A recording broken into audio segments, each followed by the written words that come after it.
And welcome back, everybody, to the Phantom Zone. It is the most earth-breaking, ground-shaking, but never media show money-taking, the man, the myth, the legend, the most electrifying villain in all of YouTube entertainment today. General Zod. Now, I had to take a day with this. I was going to do my initial thoughts, reactions, impressions of this film that I'm about to talk about.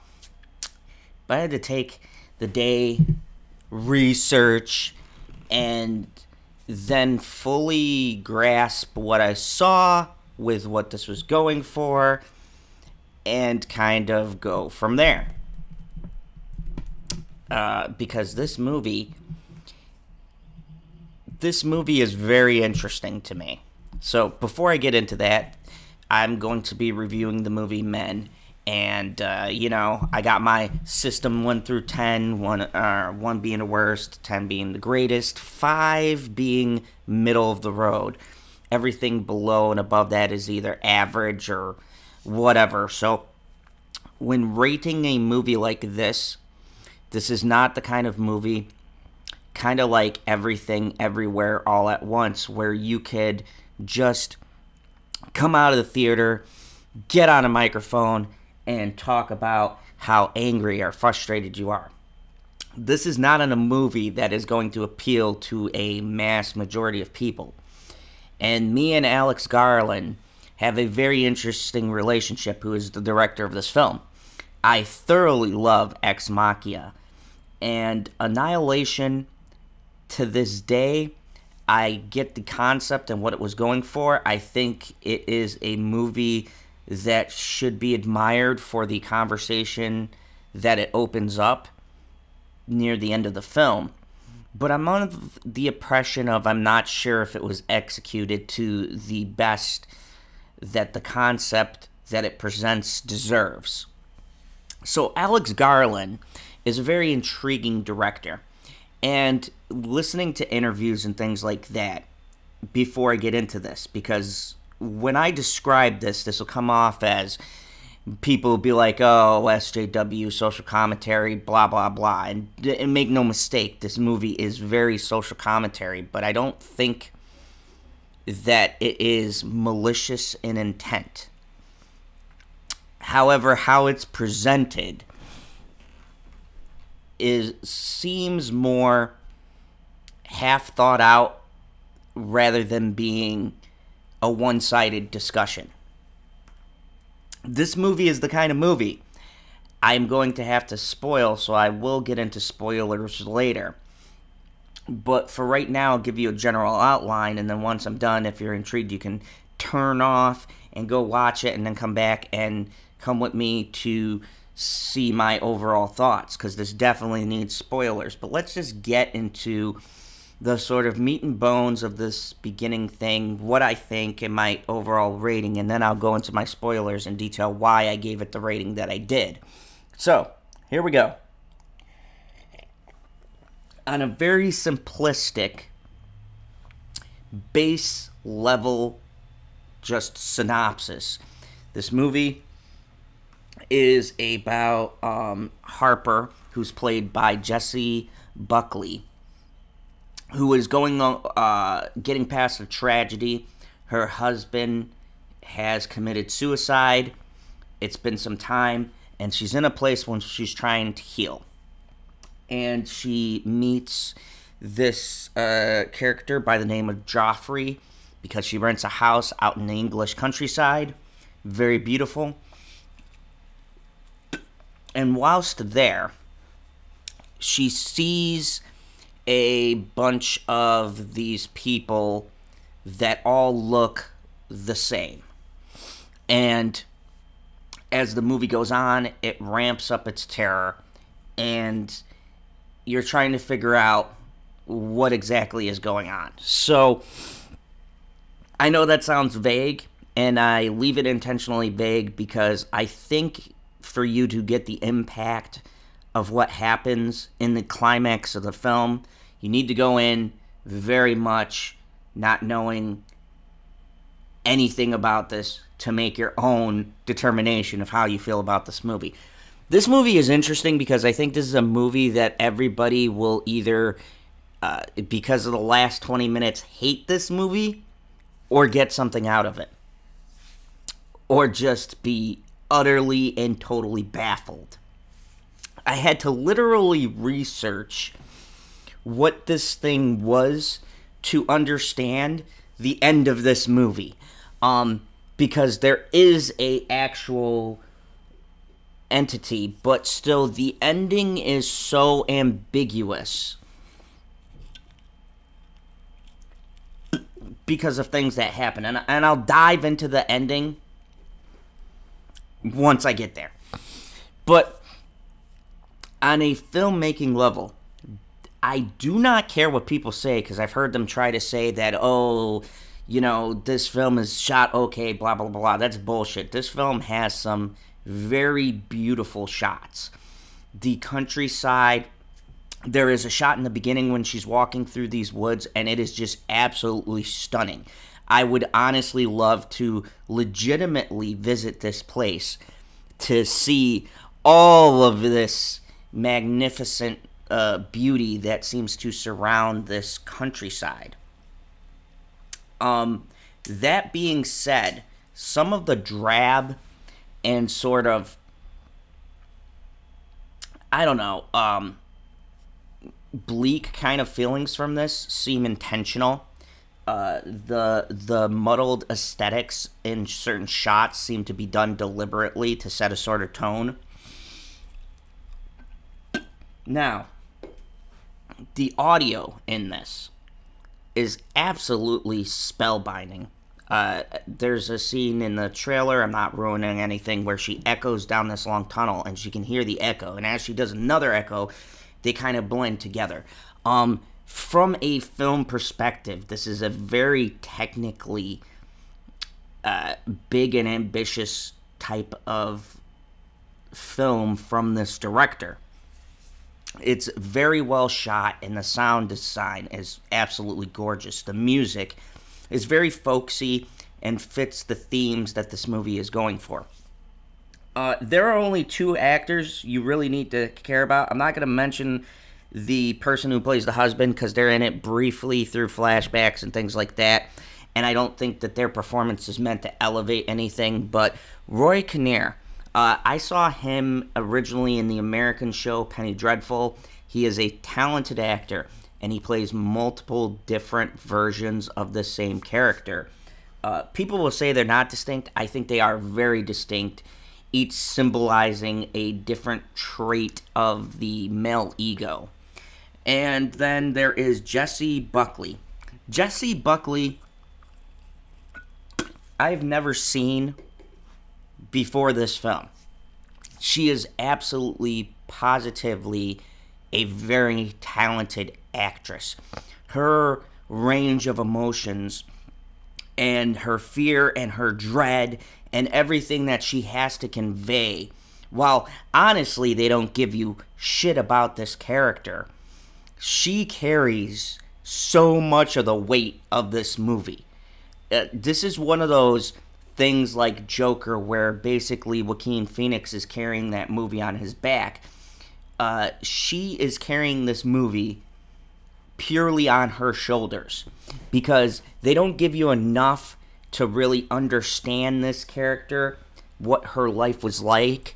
Even her job is very vague and just, you know, little strokes. In Promising Young Woman, Carey Mulligan's character was a bit more fleshed out, and you were able to connect to her. But Jessie Buckley has a monumentous task of getting you to care about this person you really don't know or really learn much about. And that is a very tough thing for an actress to pull off. And I honestly think this movie epically fails if you have two different actors in these roles, because their acting is very captivating. You want to know what everything is going on in her past that led up to her present situation, but at the same time, Rory has to he has to be such a threatening, looming presence that you're intrigued as to what he is and what the hell is going on in this situation. And both of the actors pull this off very well. The writing for this is probably the weakest aspect. And I'm going to say I get what he was going for with this and finally looking up what this is supposed to be and then understanding and connecting the dots. I get it. But the weakest part of this movie is probably its story. Because the story doesn't have the punch towards the end that I think a lot of people are not going to gravitate to. It's a very slow, ambiguous ending. And why I said what the fuck last night is because the ending ends in a way you don't expect, because the movie builds it up to this big confrontational final epic showdown between the monstrous creature and this desperate woman, but that is not how it ends at all, and that is not, I think, what the director is going for here. It's more of a somber, quiet, very what did I just watch kind of feeling, and I think that's intentional. Now, that folds into my negatives. I can't fault this movie for the way it's shot, the way it sounds, and I was never bored. I shut off my phone in this movie to try to piece together everything that's going on. My faults with this movie specifically is the story, and the fact that the themes may have not been executed as well as Garland intended them to be. They are very heavy-handed in the way that they are portrayed. And once again, you can see a movie like, I watched Black Christmas, and that is overtly offensive to me when I watched it. With this movie, I did not get offended, and it almost feels, and he tailors it into a situation that could happen to a woman. But I think in the time period we're in now, and the way it will be perceived by the public is very different. This is a very art house film. This is at times very pretentious, and it is very much an auteur trying to convey a message and maybe thinking their message is more clever and trying to wrap it in more cleverness than the story actually leads itself to. And this is a problem Alex Garland has. He is a very creative writer, and on paper, when he puts the idea down, and I think he has a good sense of what he's going for, his problem has always been translating it onto the screen. The visuals are always great. The sound is always great. The acting, we got Oscar Isaacs from Ex Machina. Most people probably don't know that, but Oscar Isaacs got tapped due to his performance in Ex Machina. But the problem is that he surrounds himself with great actors, great visuals, great sound design, and even a really catchy idea, but he doesn't know how to end the film where the execution pays off. And I think that's the case in this film. This film has already largely divided the audience, and I could see why. Because I respect the premise, but when I'm rating a movie, I like to think, will I ever come back and watch this? I've watched Ex Machina several times. I'll probably watch it again today just to maybe do a review on all of his movies. And Annihilation, I've seen a couple of times. Men, I may watch it again to see if I can connect everything that's going to happen, but it's not something I'd own. It's not something I go back to. It's very much a one-and-done kind of film. And that's where I have a hard time ranking this, because I do think it is an interesting film that sparks an interesting debate about how people would land on this, female specifically. But it just doesn't have the sense of reward at the end of the film. It doesn't have the payoff at the end, in that this director does a great job building tension, and no one in my theater was bored. I was surrounded by like 9 or 10 people, and no one was bored. We're all very captivated, but I think we all had the same initial reaction when you get out and you go, what the fuck did I just watch? And I think that's going to downplay a lot of the symbolisms and messages that he's going for. So overall, what do I think of this film? I don't fault the attempt. I do commend the way that he tried to pull it off, and it is very intriguing. I would be lying to say that you won't be wanting to know what the end is, but I think how you feel about this movie is going to be largely how you take the end of this film. So overall, what do I think about this movie? This is a tough one to rate. This is not a mediocre film. It's very competently shot. The acting alone from these two actors is like 9, honestly. The sound is like 9. The cinematography is a 9. The issue is the story is about a 5 for me. And it makes it really tough because I get it. I get the message. I get the point of the film. But I don't know if it was executed very well. But the end, it did leave an impression, and it's why this video will be slightly longer. So, overall, what do I think of this movie? I'm going to give this film a 6 out of 10. Now, I'd like to re-review this sometimes and get a second watching and more coherent thoughts. So, but for right now, as it sits, taking everything in the whole, doing some research on what this is, and figuring out everything, for me, it just doesn't hit the notes that I want it to. So, for this video, I will have a break in it. I know the non-spoiler stuff is kind of long, but I really wanted to get those thoughts out there. So now, if you don't want to be spoiled, blah, blah, blah, you know, stop the video. It's been 17 minutes.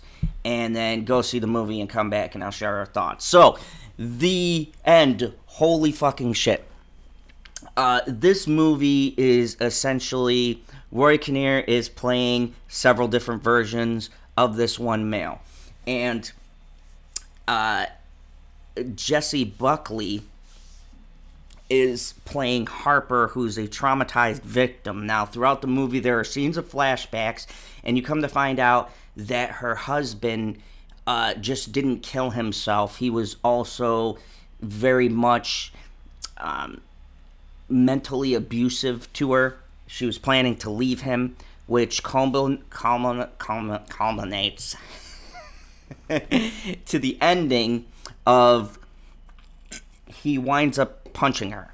And I mean full-on punching her in the face. Her nose is bleeding or whatever. She pushes him out the door, locks the door, says, "Fuck you, I'm through with you." And then he goes to the neighbors upstairs, and they leave it ambiguous because it's implied that either he jumped or he was trying to get back down to their balcony and he slipped.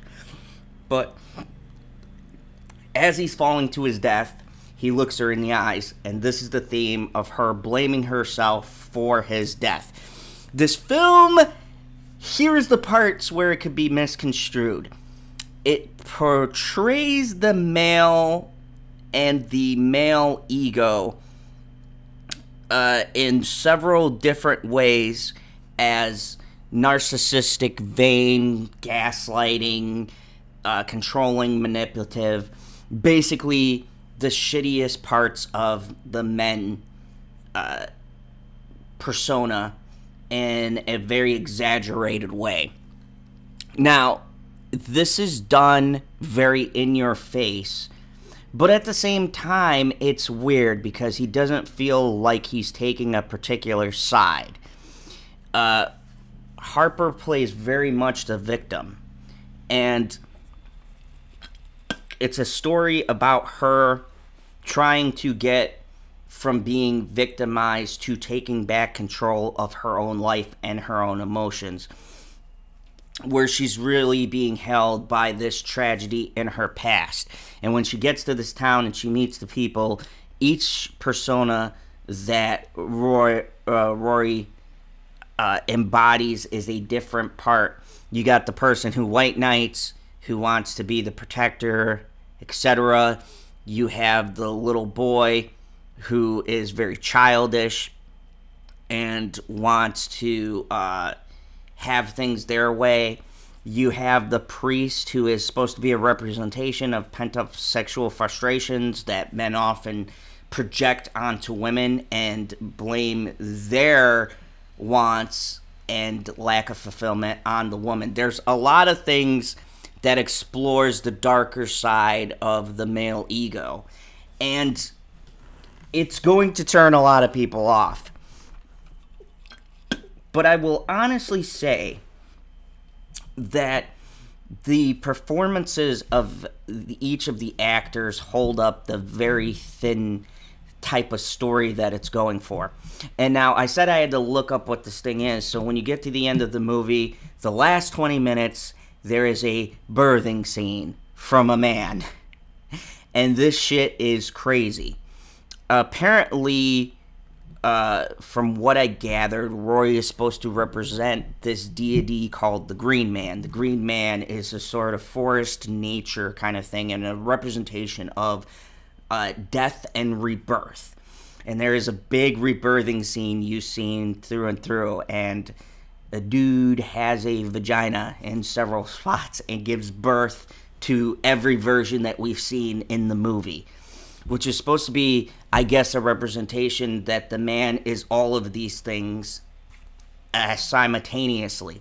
And it's kind of confusing because it doesn't say that he's necessarily wrong for this, but he is the villain of the story.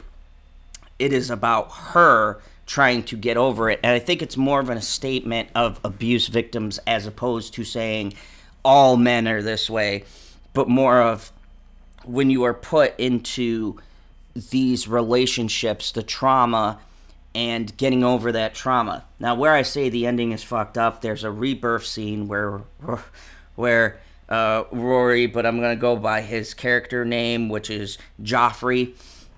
Joffrey gives birth to all of his personas, leading up to him giving birth to her husband. And I'm gathering that he's a supernatural being in the beginning of this film, and that her trauma and her pain is mimicked through him. There is gnarly gore in this. The last half of this movie is crazy. There is very good special effects, which is why I said technically this film is great, but it's just the story, because at the end, and after he gives birth to the husband, they sit down and they have this talk, and it really shows the husband's character, who she sits down and she's kind of defeated. She's had all this crazy shit happen to her, and she looks at him and says, "What do you want from me?" And he says, "All I want is your love," which basically symbolizes, despite being this piece of shit who killed himself to have this guilt, he blames her for the guilt and feels like she deserves to give him love. And I get it. It's the way it's framed, it's from a victim of domestic violence perspective. And I don't fault the film, because that is what the story is about. But the way that it's executed is too blatant, and there's not enough subtlety. And really, the story doesn't add anything new to the subject. I love Promising Young Woman. And one of my favorite parts of that movie, spoiler for that movie if you haven't seen it, is that Carey Mulligan dies and never gets her revenge. Like, they get arrested and stuff, but she literally has to die for justice to happen. And there was something powerful about that ending. Like, it wasn't the typical revenge story where the character you've been rooting for, kills the final guy. She's overpowered. It's realistic that a man would overpower this 120-pound woman who's got him tied up. She messes up, and through her lust for vengeance is her undoing. And it kind of had that thing where both men and women go into these modes and they can both be at fault. This film doesn't have that balance. It's very much skewed towards her perspective, her side. And there is a cop who ignores her and kind of says, and they're all played by him, and he says, oh, well, you know, this dude is stalking her naked, and they arrest him, and he goes, well, he didn't hit you or anything, all he was naked, and we had to let him go. And I get it. It's women who go to the police, and the police ignore them. I get the message, but it's delivered in a very weird, incoherent way, and I don't think that it was executed in a way where a lot of people are going to get the very nuances of this film. And that was why I feel like this film is a 6, maybe even a 7 later down the line. It's not an average movie. It does have something to say. The problem is the message is not anything new, and it's not done in a new way that really propels this different from everything else we've ever seen about these victim-type stories. And it's a shame because there's a lot of beautiful shots. There's a lot of great acting. The music, I listened to the soundtrack. That opening theme is boss, let me tell you. And the little echo thing, it's a very beautiful movie. And it's very entrancing, but it's only entrancing, and then you get to the end and it breaks you from that trance, and you're just kind of left with, like, what the fuck just happened? That's what I was left with. I like, okay, guy, I get what you're saying, but what the fuck with that ending? And seeing, like, a vagina on a dude birthing other dude, it was very fucking weird. And the ending. So at the end, she called her friend in the middle of this guy going crazy, and then something interesting happens. And I think this is intentionally the final statement of this whole movie. At the very ending, her friend comes. The car is crashed from the night before because Rory took the car and tried to fucking run her over with it. His nice guy persona breaks and snaps, and it represents the guy who's faking being this woke person, and he's actually a asshole. And that's what confuses me, because the message never felt like it was trying to justify this or trying to say he's a complete dick. It's just the several personalities of males, and in particular abusive males. So that's why I was never outwardly offended. But at the same time, she comes and you see the car crashed. You see Jessie's character sitting on a step, and I'm just going to say Harper because it's easier, but Harper's sitting there. Her friend comes over, and you look, and there's a trail of blood that goes in. There's blood all over her, but they never show whether or not he's dead. When she has that final conversation with him, she doesn't bury an axe in his head or nothing. It just kind of cuts, and then it goes to the friend. And so, was this all real? Did she snap and kill some innocent guy in this delusion? Was it an actual creature? The friend is supposed to be the perspective that tells us and confirms to the audience if this was actually happening. But because the narration is from Harper's perspective, it cuts to the friend, but then cuts back to Harper again. So this is the type of ambiguity that a lot of people don't like with Alex Garland, and particularly pissed me off with him, is that, was this in her head? Was it a creature? It's not confirmed. You're just left with this feeling at the end of the film. Like, so did it happen? Was she actually going through all of this? Or was this, she snapped and killed someone innocent? Or are we being like the males that he's trying to project in this movie, and we are just assuming that her narration of the situation is unreliable because she is having a mental break over what happened? So are we just the people saying she's not reliable? And these are all interesting questions, and I'm sure everybody's going to have their different interpretations. And this is why this review in particular is like bordering on 30 minutes. It's why I'm not going to have flashy cards. I'm not going to have anything like that. Me, much like this movie, is going to keep it straightforward and very direct. I think you will like this movie if you like very ambiguous films, if you understand what this creature is, which is called the Green Man, and the symbolism of the creature, and if you have gone through something like this, it might resonate to you. But if you're a guy watching this, it will come off as the director trying to make you feel like shit, but it's not ever actually trying to say, it doesn't directly come out and say it's bad. It's trying to present the other side of that discussion. And I never felt offended. That is one thing. Like, I will come out and say, you know, fuck this guy or whatever, but I didn't feel that. I didn't feel personally offended. I felt like I got the message, but the way the landing goes, it's going to be very up in the air. And I think this is a movie where the last 20 minutes of this film is going to make or break your opinion on this film. You're either going to really fucking like it or you're going to really fucking hate it. I sit somewhere where I probably have to see it again and then piece together, knowing what the ending is, all the hints, because the movie does do a good job of leaving pieces of what it's leading up to.